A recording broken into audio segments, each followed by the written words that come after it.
Get ready for a no BS approach to health and fitness. This is NBS Fitness Radio.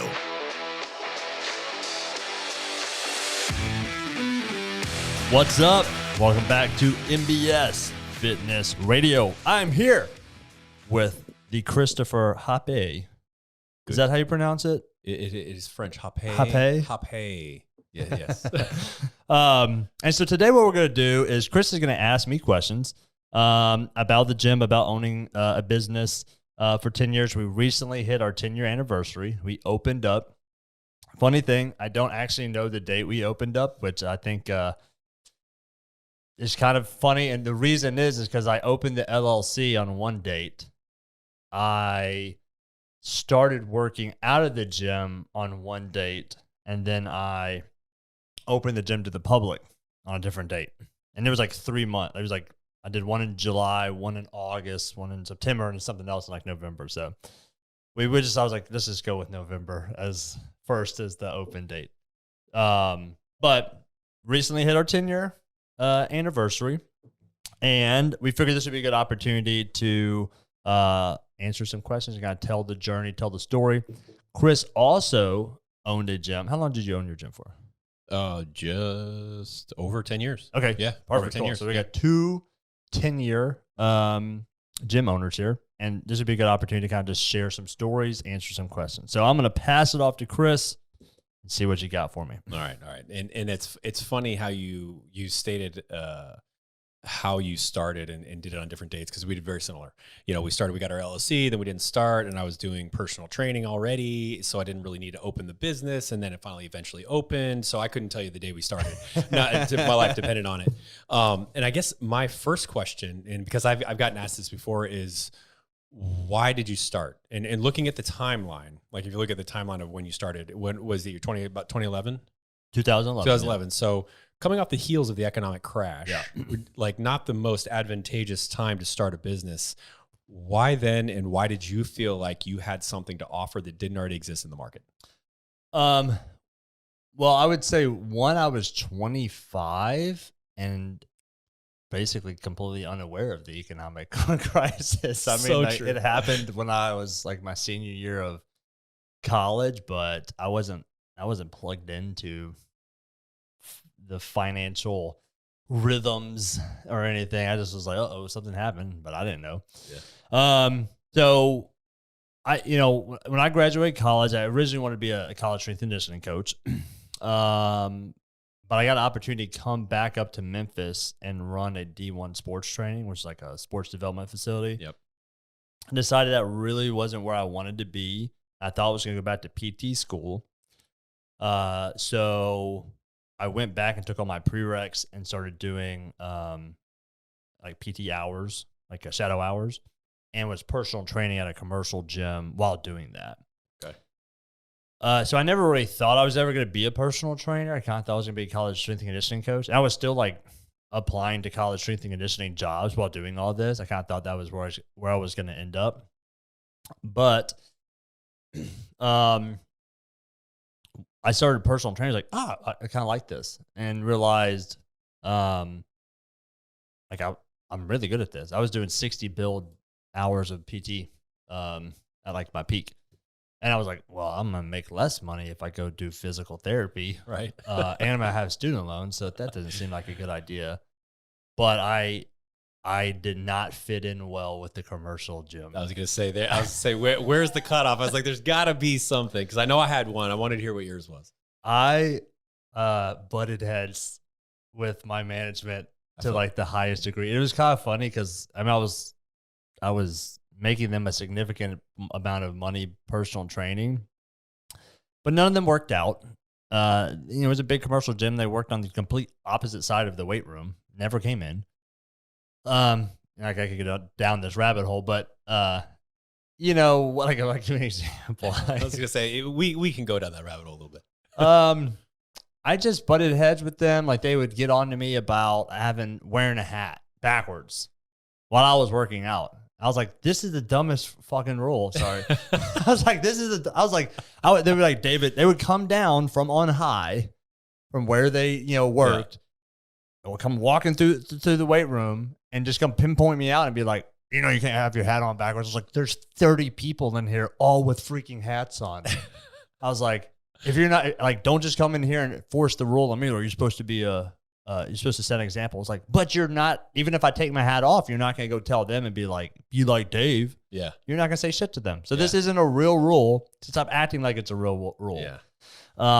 You know, so like if all the things that we're going to like prioritize here, we're going to get onto the personal trainer's got his hat on backwards while he's working out. Yeah. So that kind of stuff like irked me. One, I also did some stuff that now as a owner and manager, I'm like, yeah, I was kind of you're that guy. I was that guy. For example, we played Muzak, which is elevator music, and it was always like top 50, and it was the worst music in the world. Yeah. Kelly Clarkson, it does not produce gains. That's how I PR my squad every time. Oh, Put a little Clarkson on and takes me to that next level, dude. there you go. Well, this is a good environment for you. For me, it was not. And so there's almost everyone in the gym has headphones on, especially in a commercial gym. Yeah, yeah. No one talking to anyone. Everyone's got their headphones on. So like 10 people in a row are like, "Dave, man, can you change it? Can you change the channel?" I'm like, not really. Yeah. And finally, I was like, let's go see what happens. So I went and put on like Spotify, AC/DC. A lady who was not listening to headphones starts screaming, "Devil's music, devil's music" at the top of her lungs. It goes sprinting out of the gym. And like, are you serious? Oh, 1,000%. About 2 minutes later, like the entire management comes storming into the gym with just like laser beams of hatred. And they're just like looking at me. And I had a really stern talking to. Did you have your hat backward when they came and got you? I probably put it on backwards. Yeah, I was just gonna like, say you should have. Yeah. Another funny story. The beginnings of NBS. I love Yes. this. So, well, and you'll get a sense why it's called NBS. So, on day one, I'm deadlifting, and I think it was like 500 or something, and I put it down. But you know, I didn't drop it. I didn't like throw it down, but like I put it down fast, like you would do a 500-pound deadlift. Sure. And of course, it went boom. Yeah. Not crazy, but anyways, one of the front desk people comes up and is like, "Hey, Mr. So-and-so would like you to be more quiet while you deadlift." And I said, "Mr. who?" And they pointed to this dude on a cardio machine. I go, fuck him. He's looking at me. I can't believe this actually happened. Oh, yeah. I didn't say it at him. Well, no. I can't believe like somebody, I don't know, it just still blows my mind. We're cut from the same cloth, which makes it very entertaining. But that somebody like standing across on the gym, like on a stair mill, would look across and say, "Could you deadlift quieter, please? Yeah. I need to step in peace." Yes. I was like, I go, fuck him. And like, she like looked at me like, oh. Like, oh no. And she was like, I was like, tell him I'm going to deadlift and he can get over it. Yeah. Now, understand, I had not lifted in a commercial environment. This was his first time. Basically, you're like an animal being released, like a wild animal just being released into like a little captivity. Public captivity. Yeah, it's the reverse here. You were being domesticated. Yes. The domestication of David Allen Yes. is what we were witnessing. I had been in college, and I've been at LSU, then I've been at a sports development facility, and then I was at a commercial gym. Yeah, okay. And so now we see. Yeah. And so I'd like that. To me, I remember when I walked in, I was like, "Good Lord, y'all got a lot of cardio. Why do y'all have all this cardio?" And they like started like, "That's what everyone does." I was like, "Y'all have like 100 machines of cardio. You need 100 machines of cardio?" Yes. I was like, okay. So I was like, because we didn't have one. I was like, at our gym, we didn't have one. So anyways, I tell the guy, well, I told the lady, I'm not going to deadlift quieter. And apparently he saw me kind of say F him. Well, at the time, the way this gym was structured was it was owned by the city. Okay. And he was like an alderman for the city. So he's like my boss. Oh, all right. All right. So he comes. So I get like a call from my manager. It's like, "Hey, can you come talk to me?" I'm like, "Sure." She's like, "So this is the way this works. That guy's an alderman. You can't tell him F him. Oh my god. I was like, oh, I didn't know. I was like, I didn't know. I didn't say it to him, but like he was telling me to deadlift quieter. Like, what am I supposed to do? Yeah. So that was like day one. And then like at one point, shit. Oh gosh. This is good. This is what we want to get into. I figured we'd open the crack the can of worms that hasn't been cracked in a while. I just started like these stories coming back. So shit. Oh, so I had a morning group. Probably like 7 or 8 people. And they're like, I mean, they're all people in the 30s, 40s, want to be healthy and fit. And we, coming from an athletic development background, a powerlifting background, we did things a lot different than everyone else did. So people looked at us and were like, what the hell are they doing? So we're doing bench press with chains. Yeah. So I got my crew on the bench presses. We're doing bench press with chains. This other trainer brings his client over, like walks this big this kind of overweight guy by us, and he's kind of like watching us as we're doing our stuff, and then puts him on the elliptical, like dead in front of us. Oh god! But not. I can see this in my mind's eye right now. It's beautiful. Not on the elliptical. Puts him in a push-up position with his hands on the elliptical. So dude, you're making shit up right this now. Is 1,000% true. Oh my! So he's got his client, like this big, super heavy set guy who clearly is like never worked out before, or it hasn't done it in a long time. Yeah. And like he's just like literally standing 3 feet away from like a bunch of people like bench pressing with chains who are like, he's like, I could be doing what they're doing, but this guy's got me on this elliptical.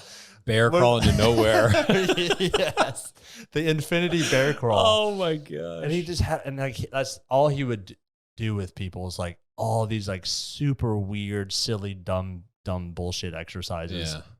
And so someone asked me one time what I thought about Joe. And I said, say it. I was a lot more crass back in the day. I was gonna say, I feel like we have to edit. We have to edit the I've original. Chilled David out a little bit. So I was like, well, Joe's a fucking retard. I said it right in front of the same alderman. Oh no, the same guy. The same I didn't know he was standing there, but like he. And I will say this to this guy's credit, he wasn't like, get that dude out of here. Like he never. He's probably kind of like, yeah, he kind of is. He never got me fired or anything, but so then I got another phone call from my manager. It's like my manager, the director, and Joe all sitting there, and they're like, "Hey, Dave, like in the room, yes, you can't say this to you can't, like, we're a team. You can't talk about this to other people. You need to apologize." my initial response is, well, you need to get Joe to stop sucking.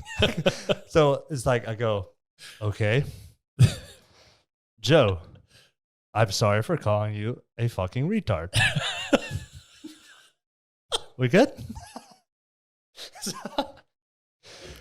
Oh my gosh. So you can see somewhat of the environment that I had created for myself. Yes. That I created for myself. I can see the beginnings, the seeds being planted for the NBS that is today. Yeah.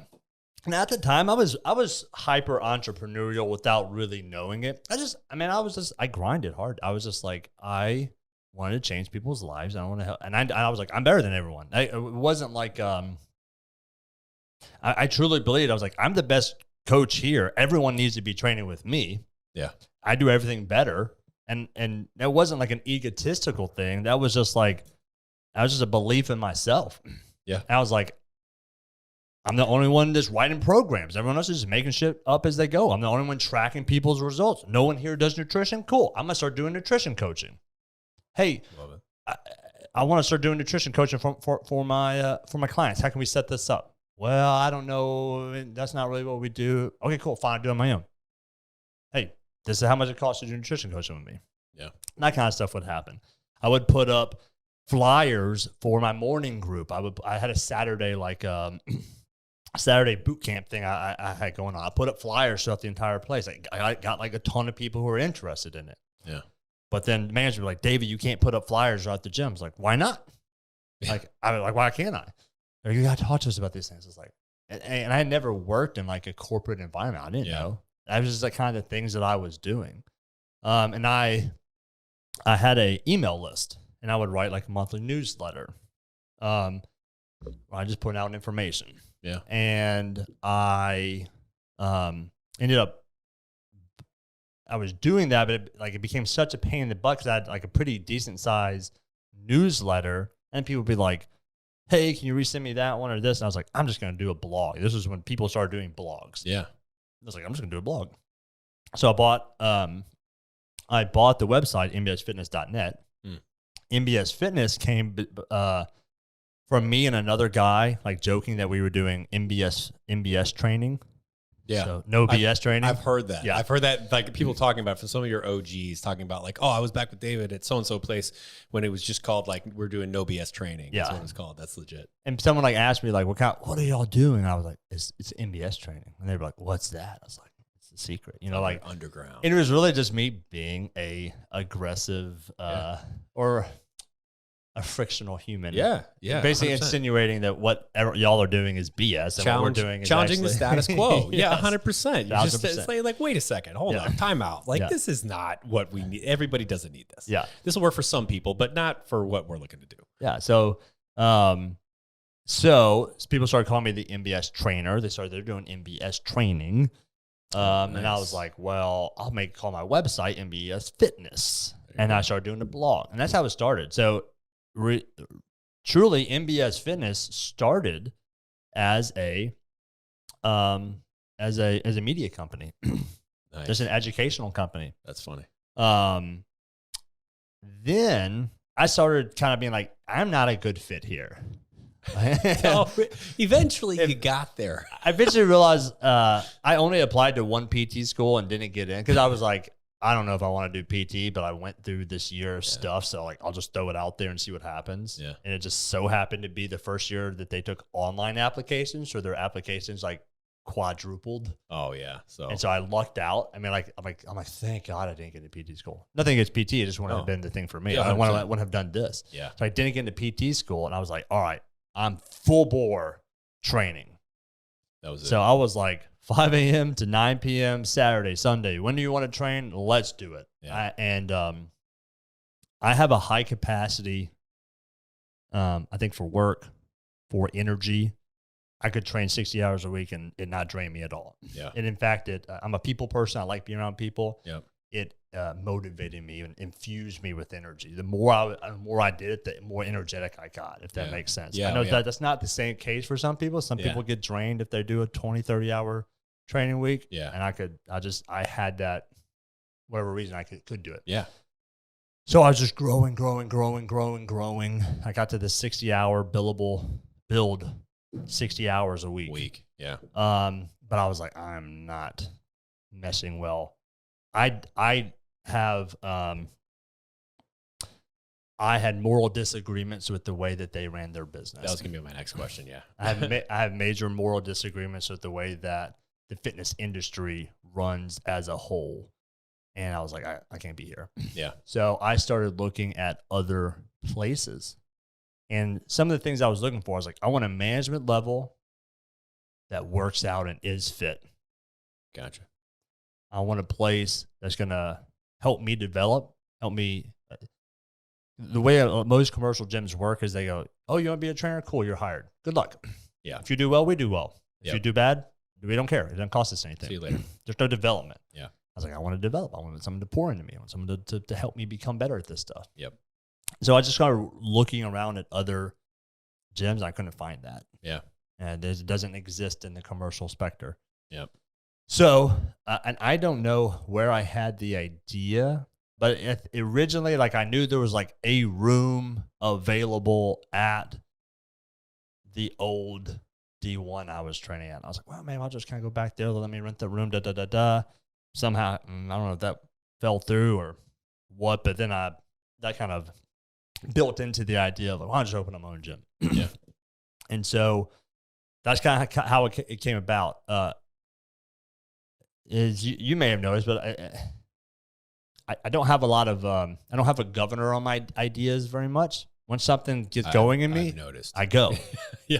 I don't think about like, well, what if this happens? What if this happens? I just like, That's what I'm gonna do. Go. I'm going. Yeah. And that's kind of what happened with the Ninja Gym. Yeah, Like yeah. a lot, like even with some of my other entrepreneurial friends, they're like, you're doing what?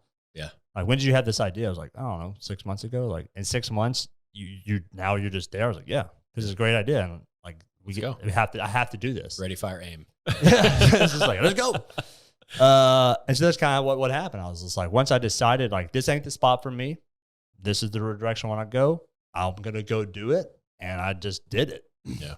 I joked that I think one of the things that was necessary for having success early on was being young, dumb, and broke. Fair. Accurate.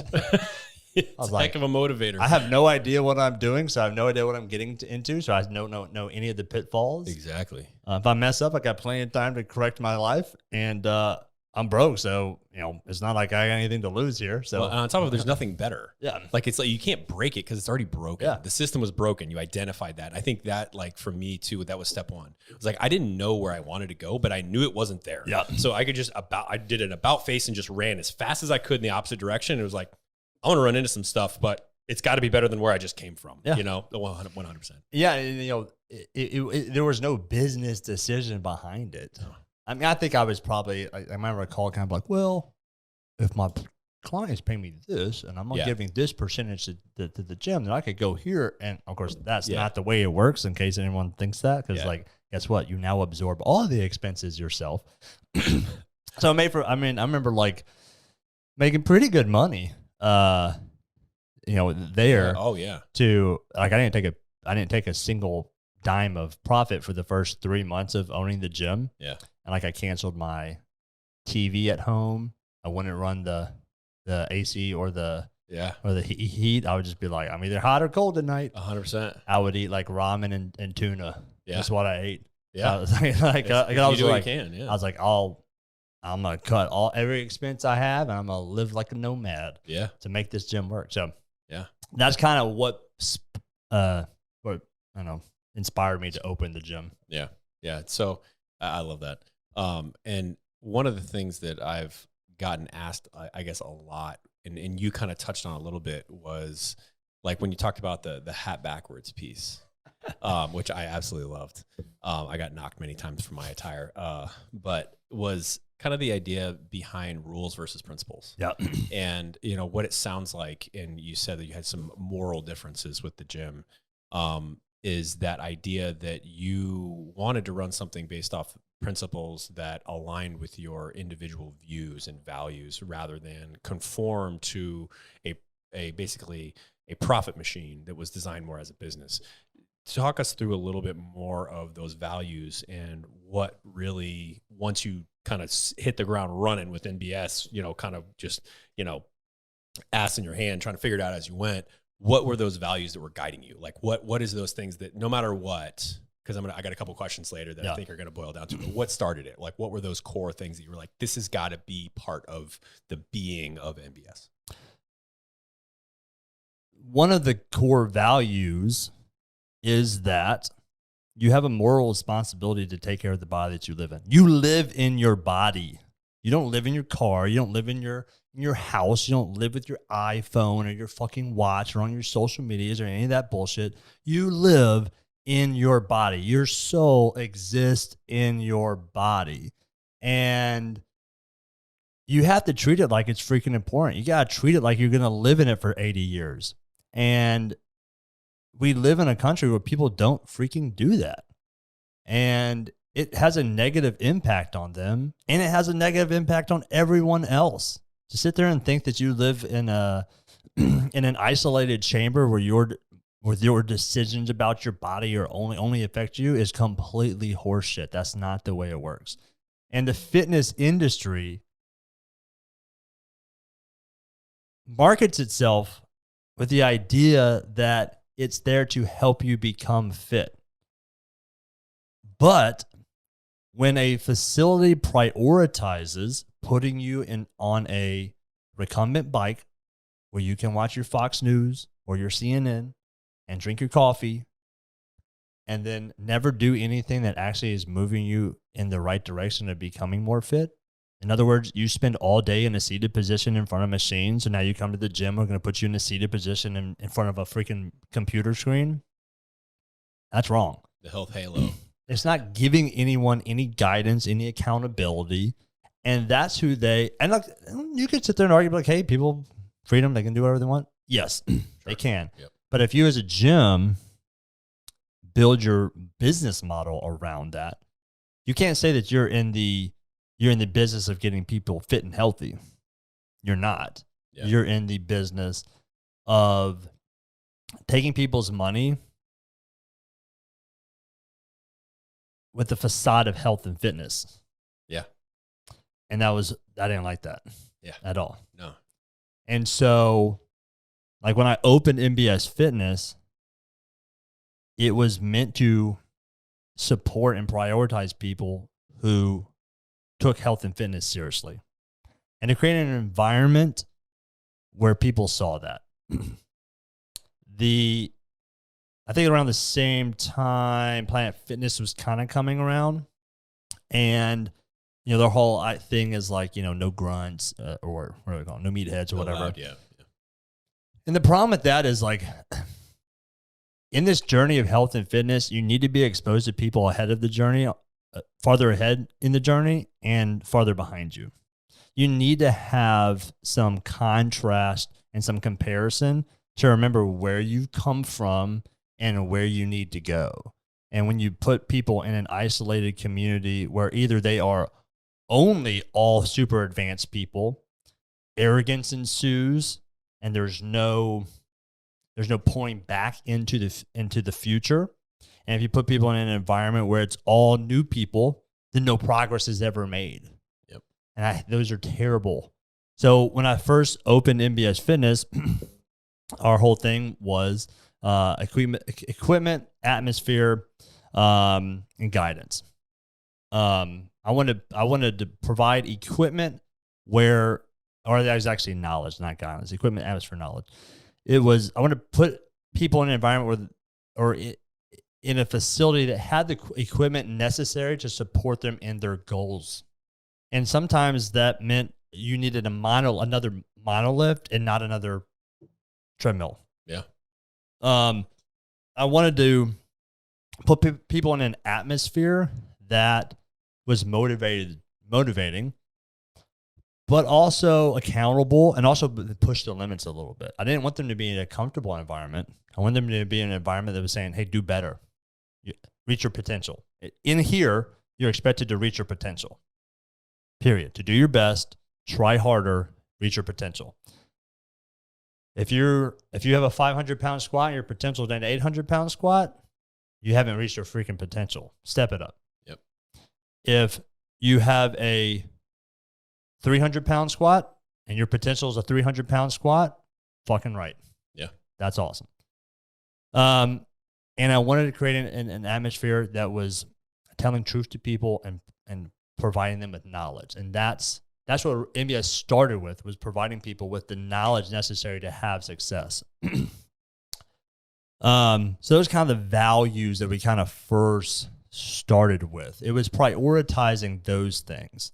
Now, along the way, I had to learn business values. Yeah. And that's something totally different. I was going to say, it sounds like you wanted to start, the big difference was you're actually going to solve a problem.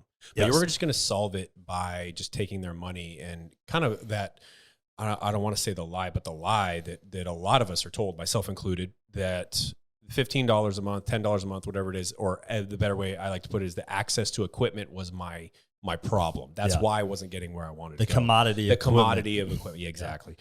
So kind of circumnavigating that and starting with knowledge of, hey, this is what fitness actually is, like putting a measure to it. And I think that's something that I grabbed onto early in my career. And what really did it was, for me, CrossFit was the first place that ever defined fitness. And I was like, ooh, that's a great definition, and this isn't it. So it gave me something to chase, and I feel like you did that starting with your newsletter. It was like, okay, hey, here's our definition of fitness. Here's what's available for fitness. Like, raise the fucking bar. Yeah. Let's go. This is what we can do. Yeah. And then you provided the atmosphere and the accompanied the other values to walk along that road. Yeah, it was very much I think it's helpful to have something you're fighting against. Sure. And I was fighting against the commercial fitness industry. Yeah.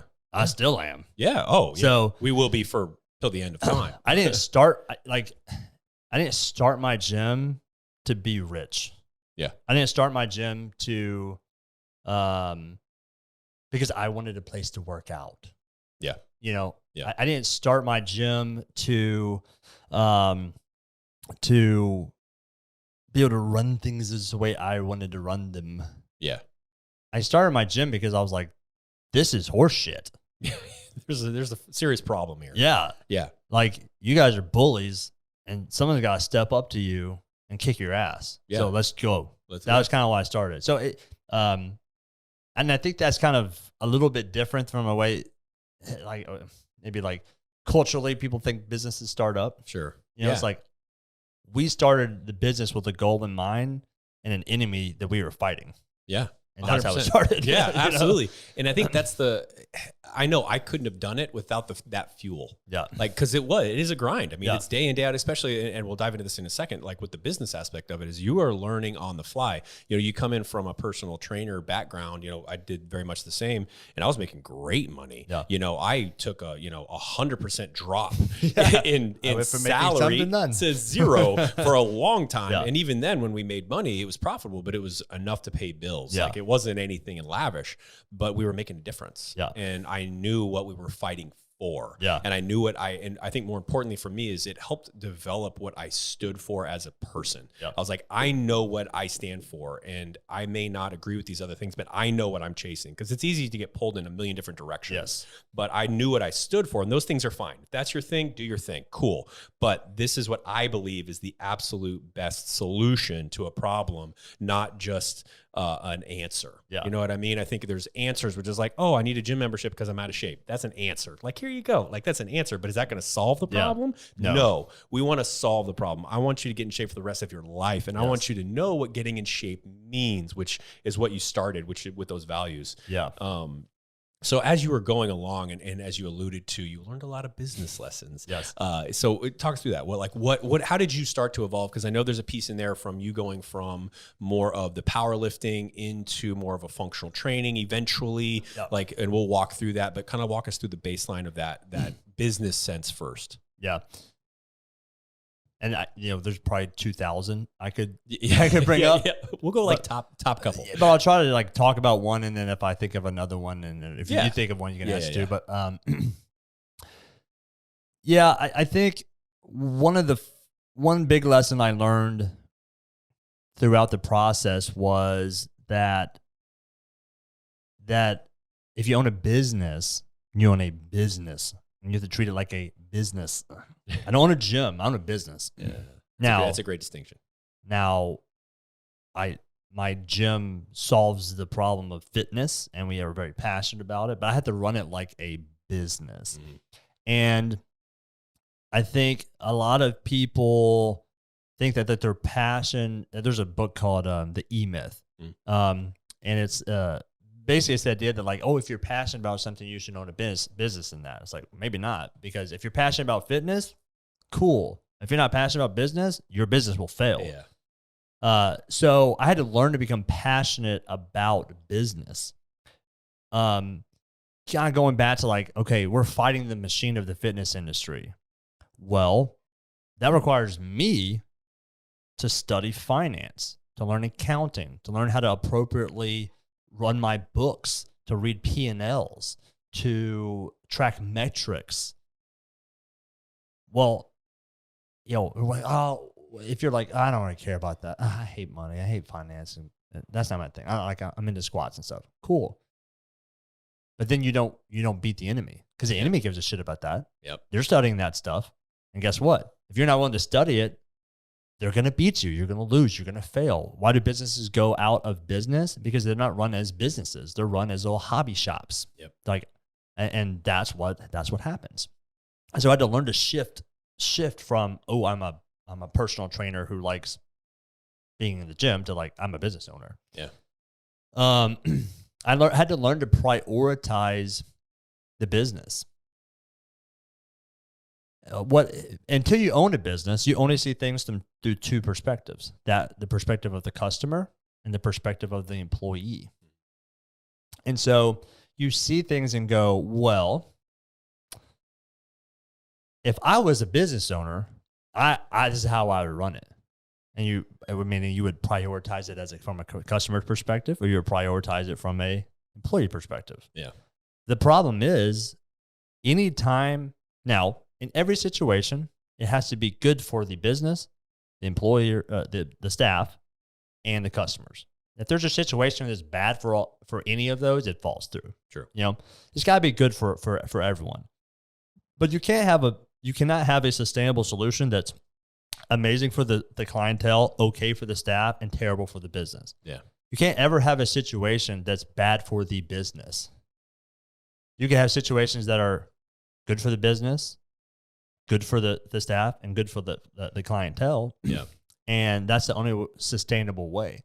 To give an example, and this is another talk about values, is a lot of times if you're thinking of things from the perspective of the customer, you go, what would I want as a customer? I would want this cheaper. Free. I would want this free. Yeah. When I run my business, I'll give free stuff or I'll give cheaper stuff. Yep. Right? Discounts. That's a shit situation for the business. Yep. Because now you have to have more volume to cover the same costs to be able to pay your staff. Or now you have to pay the staff less. Or maybe you're not profitable now. Yep.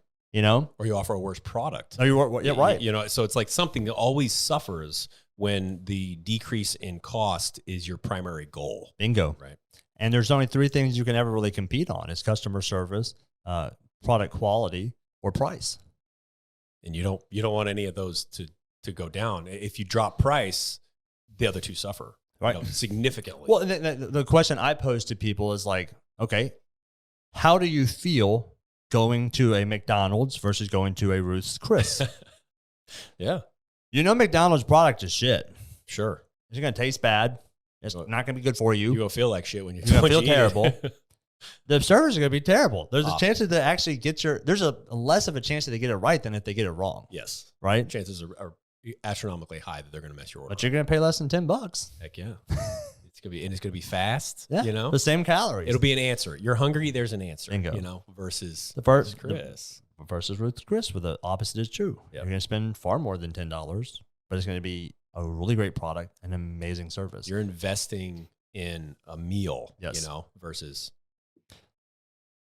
the thing is with consumer products, with products, scalability and volume is your best bet. But you cannot scale service well. It's very difficult. So what happens is the fitness industry tries to scale product by making it a commodity and calling it access to equipment. They're selling access to equipment. It's just a product. And they scale it as a commodity and say, well, how can we just offer this at a cheaper price? How can we win from a volume perspective? I quickly realized, okay, I can't play that game, or I'm going to lose. I can only play the service game, which means I'm going to have to increase my cost and provide a much better service and a much better quality product. And so understanding that type of stuff from a like, how do I actually run this business like a business and create situations that are good for the gym, good for the employees, good for the clients. When I first opened the gym, I prioritized employees first because I was previously a personal trainer.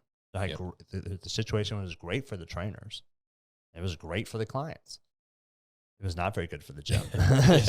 And I had to realize, okay, well, if we want to run this thing for any more than 3 years, we're going to have to adjust some stuff, right? So that we made those adjustments. And those are hard adjustments to make. Yeah. If you as an employee have previously been prioritized in a business and all of a sudden now you're not prioritized. Yeah. And that's not to say that you're made unimportant.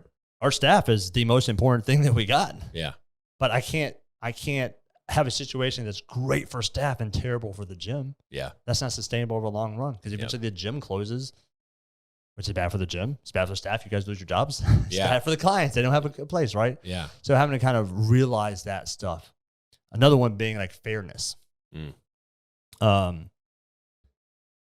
this is where a lot of this is again coming from the consumer perspective. You're like, what would motivate me? I'm gonna just get this cheaper. Maybe like I got a good deal on this. Yep. But what happens when you're training beside someone and that person's like, oh man, I love this place. This is a hell of a deal for $100 a month, and you go, what the hell? You're paying $100 a month? I'm paying $175. Like, what? What? Well, why are we getting same service? Why are we getting the same service at a different cost? Yeah. And so, like when people run things, and this is something to consider, like when you talk about the phone companies or telecommunications do this all the time. You get deals for new customers. Like, fuck you, dude. I've been with you for 5 years. I can't get this deal. I get a worse deal because I'm giving my business longer. Yeah. Like but we don't question that. That's part of the same messed up kind of societal view on things is it sounds good initially, but then you don't pay attention. Yeah. You don't give a shit enough to really kind of raise the red flag and say, hey, wait a minute. Like there's something better out there. Yeah. And I think one thing I wanted to note was when you were talking about the clients, the employees, and the business, when they all win, it creates what you've created here, which is community. Yeah. Because then it's a community of equality, of shared values, and then everybody's getting the same level of service, and then you can raise the bar together. Yeah. Like when the clients do better, the staff does better, the business does better. When the business does better, the staff does better, the clients do better, and all three scenarios increase. And that's what's really cool to feel at MBS is I know that when somebody's getting a 500-pound deadlift and somebody's out back doing a group training workout and somebody's in here starting new, like they all have the same vibe. It's all the same feel. We all high five the same way, whether it's a new person joining or someone that's been here forever. We know we're all valued equally, and we know that we're all helping, kind of iron sharpens iron. It's the way the vibe that you get when you're here because of the foundation of those values, which is so critical. And I think a lot of people overlook it from the business sense that like, oh, it's completely separate. When in reality, the business is the foundation for all of it and can be interlaid. And you started a business but you also personal train as part of that business, versus the inverse, which you spoke of earlier, which was I'm a personal trainer that I kind of get into this business thing, which was more of my scenario. Yeah. I was very much in that camp. I am not the same as far as that motivation track as you are. I was really good at training. I love working with people and coaching with people. I was not really business oriented. I didn't gravitate toward that. We started it because it was like a hobby gym and that's all we wanted, so we ended up selling it. But then I found MBS and I was like, oh, and you've showed me how to be more passionate about business, which is super cool, which I'm at that point in my life now where it's awesome. And I really dig it, which is cool. But it's really cool to see that foundation of business and how that's helped actually propel what you originally got in here for, which allows you to train more people and make a big difference. And you can actually kind of really kind of make a stand against that traditional kind of, I don't know, for lack of a better term, Globo gym idea of fitness, which is super cool. I'll say another aspect of fairness is that we treat all of our clients' goals equally as important. Vital. And I don't think this was the case when I first started. I was 25, I was young, and I was a competitive powerlifter. And that's what I prioritized. Yep. And everyone who came to the gym was like powerlifting, strength. Or maybe bodybuilding or some strongman stuff, but it better be an Olympic sport. Yeah. And we made fun of CrossFit. We made fun of functional fitness and all that kind of stuff. But over the years, I kind of realized, well, man, like, the average time that most people spend in the iron sports is 3 to 5 years. And in my experience, they just quit after that. It's not like they shift and go, okay, now I need to get some mobility back. I need to lose some body fat. I need to get my cardiorespiratory health and fitness back in check. They go, my shoulder hurts, my knee hurts, I'm done. Call it. I'll just be fat guy now. I had a good run. I'll see you guys later. Or they go or they just scrape along, just continue trying to like do the same stuff. And they're 50, 60 years old with really unfunctional bodies that like actually has a negative impact on their like quality of life. Sure. Yeah. And then we would create an environment where it only prioritized that one group of people. I gotcha. So if, for example, if you're blaring heavy metal to the absolute max, that's blurting out every cuss word on the planet, and I apologize for the curse words I've said in this podcast. Well, the mom who has to bring her kid to the gym doesn't want to be in that environment. True. And so instead of, and now sometimes people will be like, well, look, I maybe poo-poo on that idea. But I was like, here's the deal. It's like, if she's not here, guess where she's going? Mm-hmm. She's going to do I'm not going to say that. I'm not going to say a name. It's specific, She's going to do a bar fitness class. Yeah. She's not going to build any strength. Yep. She's not going to learn any good technique. No one's going to pour into her in any area of fitness other than, just movement. Moving around is enough. Being thin. Yeah. Thin. Yeah. Somebody's going to tell her fitness is thin. Yeah.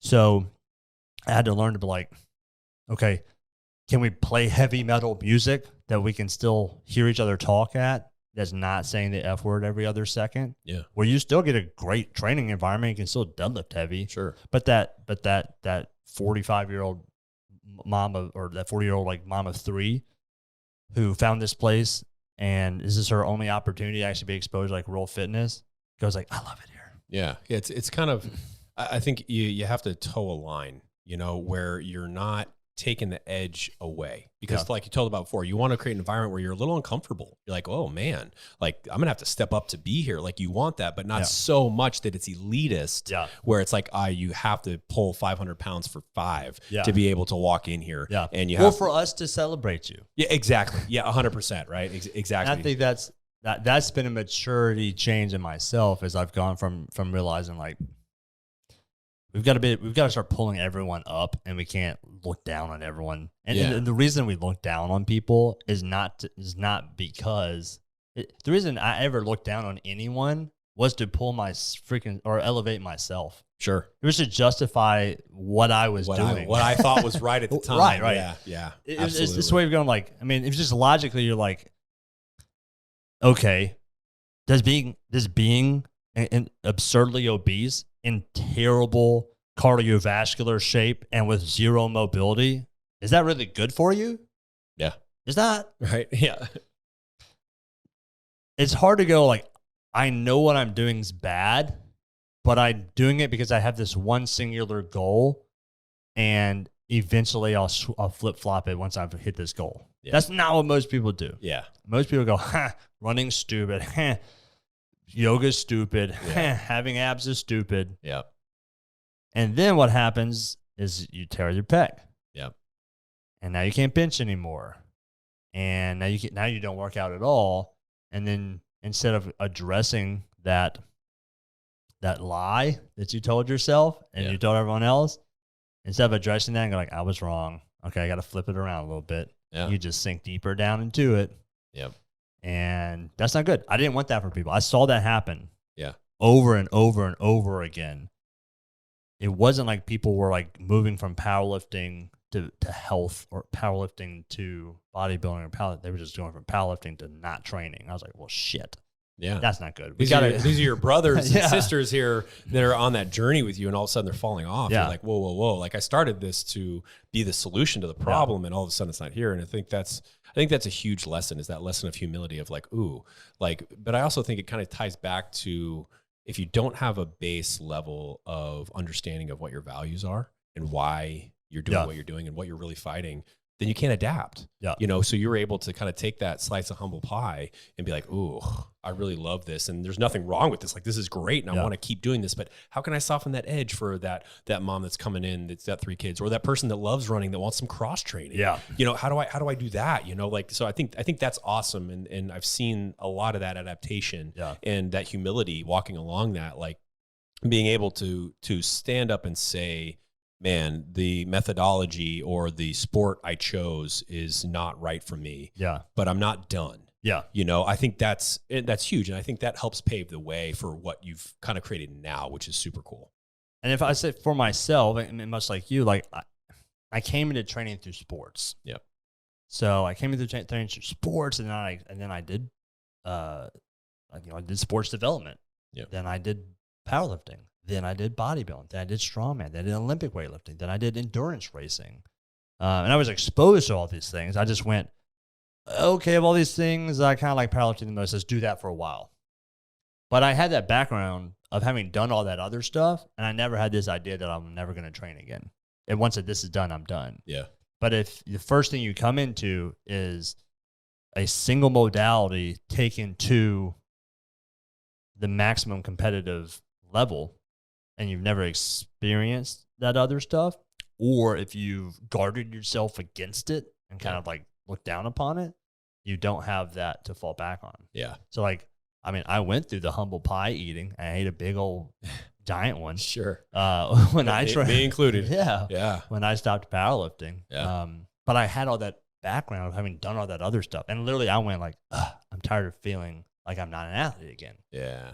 I was an athlete. I want to feel like an athlete again. What do I got to do that? Yeah. So I think that's part of the equation. Well, I think that's cool because it's, and I think that's, I don't know, for me, it was a big thing that I didn't realize that was really the intention of the business was to basically, for me as a business owner was, I learned after 10 years was my job's to make all the mistakes. My job's to screw everything up. Yes. And so I can shorten the learning curve for the people that I care about. Yeah. The person coming in that really wants to change their life. Okay, you do not have to go through the past 10 years of shit that I went through. You don't have to go through CrossFit, powerlifting, bouncing back and forth, left and right, all the injuries. It's like, we're here to guide you. Yeah. Let me guide you through this. I got you. I'll take you where you want to go. You know, coming to that knowledge, like I think that was a big realization for me. And I think that's a big shift we've had as a business as well. Is like I've been doing this almost 25 years of fitness training, and then 10 years in just owning a bit my tongue. 10 years of just owning a gym. Yeah, like it has shifted. Well, one person would be like, "Man, for 25 years of training, like you just know what to do, don't you?" I'm like, I don't trust myself at all. No, there's zero trust in myself. I've been doing this so long to realize that I do not trust myself. I know that I don't know. That's what I know. So, like, I want to be guided through everything. So, I felt like a questionnaire, and they were like, "Who holds you accountable?" I was like, "A million people." Yeah. I have training coaches, I have nutrition coaches, I have mobility coaches, I have business coaches, I have spiritual coaches, I have financial coaches. Yeah. I surround myself with coaches because I've realized, having run a business for 10 years, I'm like, and experience what it's like to do it on your own versus to have someone like, holy crap, really wish I had that from the get-go. Yeah. Oh, for real, right? You know? Like, oh man, it would have been way easier. Yeah, 100%. It's like, what's my regret through training? I wish I had taught my parents into hiring me a dang coach when I was in 7th grade. Heck yeah. You know what I mean? 100%. No, absolutely. Instead of talking them to buy me creatine, I wish I'd be like, buy me a coach. Yeah. And so that's where like we've shifted a lot of the business. Is like, man, people need guidance. Everyone needs guidance. I don't care. I don't care if Usain Bolt has a coach. Yeah. LeBron James has a coach. Yeah. The best of anything have coaches. And multiple. Yeah, I multiple think coaches. the higher the level, you see the more coaches. Yeah. You know, and I think that's a causation, not just a correlation. Like they have coaches and they've had great coaches, but they continue to have coaches. They don't like, oh, I got it here, I'm done. Yeah. Like that's not the thing. I've got more coaches now, the deeper I get into any aspect of my life, than I ever did when I first started anything, which is so backwards that it just blows my mind, you know? But if I look back at it, I would have more coaches, even if I started with coaches. Yes. I would have just infinitely more, you know, so it wouldn't change anything. I would just have more coaches sooner because it's like we have this, I don't know, this idea. And I think this is what the business has really taught me over the years. And I've grabbed a lot from being with you as well, is that idea that how am I supposed to know where I'm going if I've never been there? How? Like we tell ourselves that story, like, oh, I'm a man, I know how to do this. I don't need to ask, or a woman, I'm a woman, I got to figure this out, pull up my bootstraps.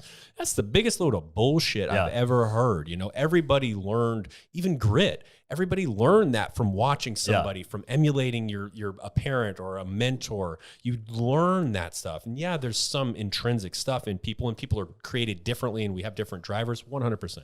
But inevitably, most, if not all, success stories are surrounded by mentorship, are surrounded by guides, are surrounded by, any long-term success. There's somebody walking through the shit with you, pointing a flashlight like, you should probably step there, not there. Yeah. Like, why? Because I've been there, because somebody else guided me through Yeah. that. Like, let me help you out here. I think it's awesome. And that's my shift. When I was 25, I was like, I got this. Yeah. Oh, I got this. I'm 25. I know everything. Yep. I got this. Ready. In business, in fitness and finance and life. I was like, I got this. I'm not a coach. That's expensive. I'm not going to pay money for that. Not worth it. Now, 10 years later, I'm like, I failed miserably back then. Yep. And I was the biggest limiting factor. I would be multiples of farther along than I am now had I sought mentorship or guidance at that early range. I realize now you cannot have success on your own. It's impossible. Yeah. I truly, I can truly say this. I never understood the concept of it takes a tribe. Yeah. Never got that. I was like, oh, it takes a tribe. People said it with kids and things like that. Well, I don't have kids. So I was like, oh, whatever. But I don't think there's any truer statement. I think we, evolved from tribal communities and we did things in tribes. And then all of a sudden now the way things are set up in a kind of a societal view is we're very individuals. Like, I'm going to do this on my own. This is it. Yeah. And it's just such crap. Silly. It's so silly. It's so silly. And it's like, hey, millions of people have gone through what you're going through. You're not alone. You're not unique.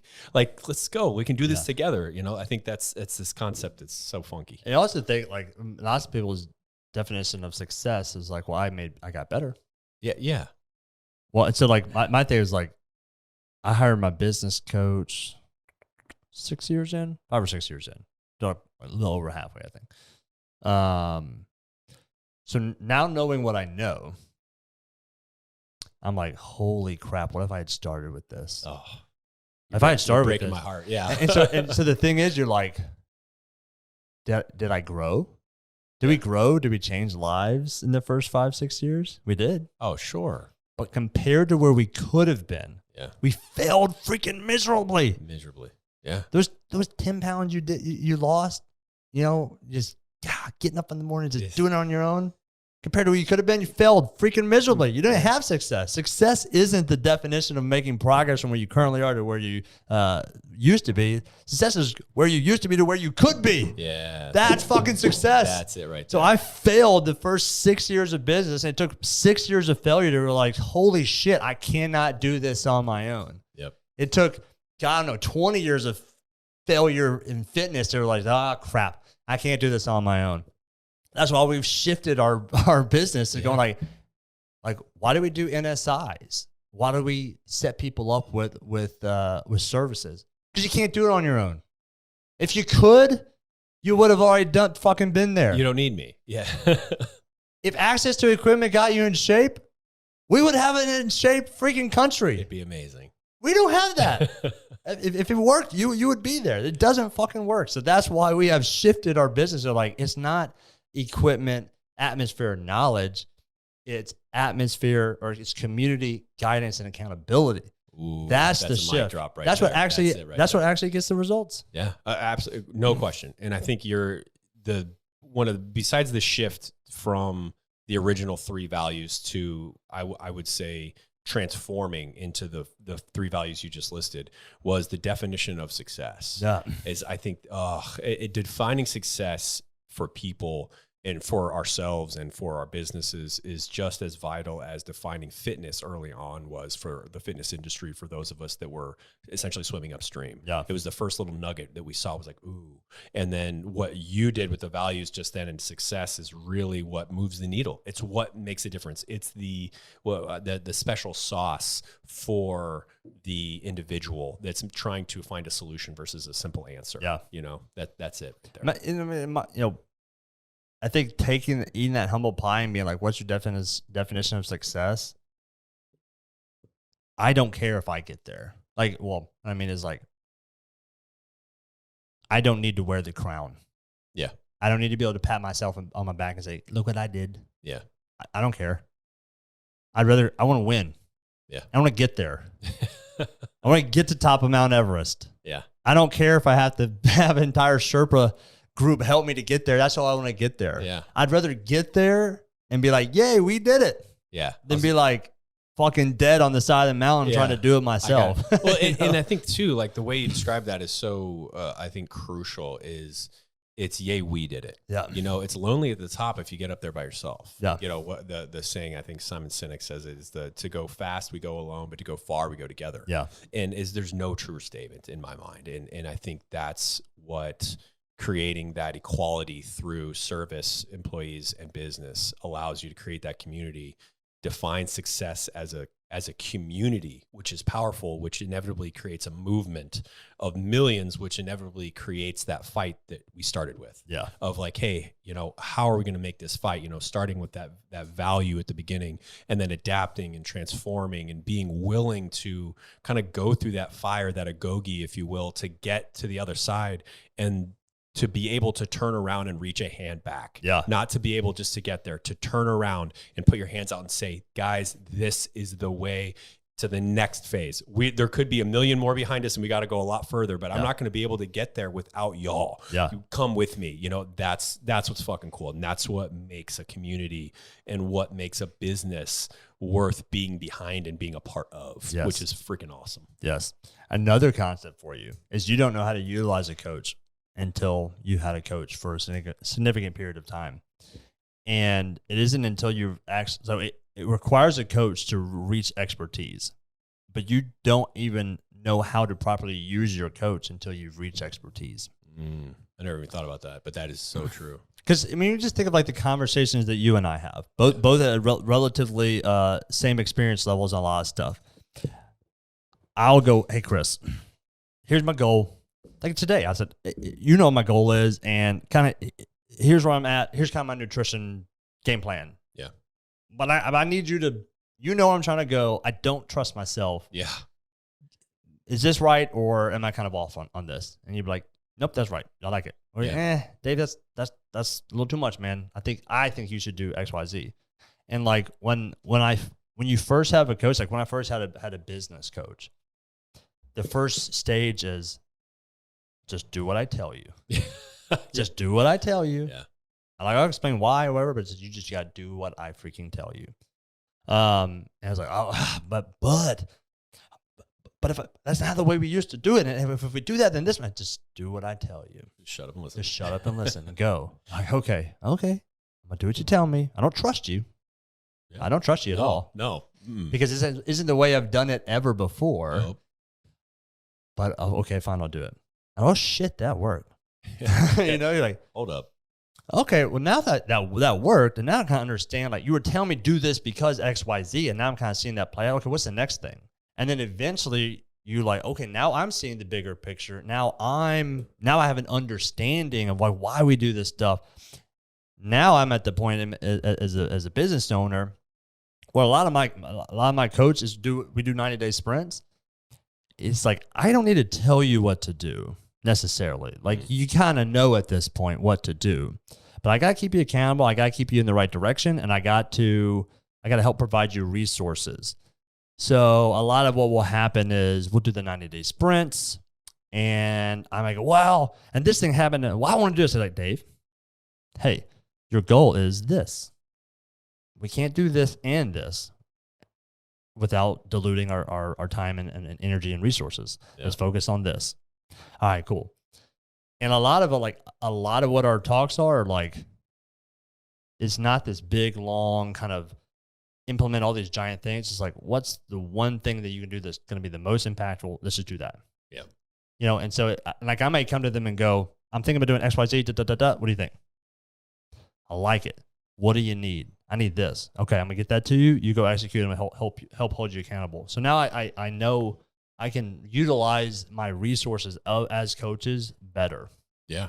No, I love that. And I the way I think about my coaches too is like I feel like when I first started business, when I first started any fitness, I kind of felt like I use analogies. So I liked the idea of kind of being like a river. Yeah. And when I started, I felt like I was a river that was overflowing. I was flooding river and I was in a floodplain. There's a lot of water going a lot of places, but it's really not going anywhere productive, and it's really just fucking shit up. Yeah. You know, it's really what it was. The water, it was like, okay, what's happening? And what a coach allowed me to do over time was became the banks of the river. Yeah. Is the river got smaller and smaller and smaller and smaller until it was to the point where my coaches know where I'm trying to go because it's based in values. We've taken the time to establish that over years and practice and all those things. Whereas now it's like if I'm going around a turn and I'm starting to bleed up on the bank, the coach will be like, hey, is that in line with your values? Yeah. Are you right? And they just ask questions, and it kind of kicks it back and forth, and it makes me think about it a little bit, but I'd still, you know, the flow gets stronger because I'm narrowing the focus. Yes. And that's what the coaching over time allows me to do. But to your point, I had to build that trust and the trust in myself to trust them, the willingness, you know, I needed the willingness to be willing, you know, to be like, okay, I can't do this. Here you go. And then all of a sudden, to your point, you see little results. And I think we talk about that a lot in here. I think that's why we do the 90-day journey and foundations, and as a staff we do 90-day sprints, is because at the beginning you don't trust the process. Why would you? You've never been on it before. You know, anything you do, you're never going to trust it. But as you practice it, and then it becomes a practice, and then it becomes consistent, and then it becomes habit, and when it becomes a habit, then it's limitless, you know, which is awesome. And you've made the investment into it. Oh, absolutely. Once you've made that investment, you're like, well, I'm at least going to see it through. Because I put a lot of money on that thing. 100%. It's totally different than the free stuff. When you do the free stuff, you're like, if I do it, I do it. I don't do it, I don't do it. I don't care. I'll bounce from this thing to this thing to this thing. I got skin in the game. But you're like, I got skin in this game, so let me see it through. And you're like, oh, man, that actually gave me a good return. Let's invest more. Boom. And that's how you make progress. I love it. Right That's on. awesome. All right. That was a long one. I think a little over an hour on that one. You got a final question? Oh, all right. One piece of advice, just one sentence for anybody that's looking to start a business that's going to change the way an industry does things, but it's going to be impossible. It's going to be super hard, just like what you are attempted to do. What would you tell them? All right. Trying to let me consolidate it. Yeah, I was going to say, you got one sentence. You better make it a good one.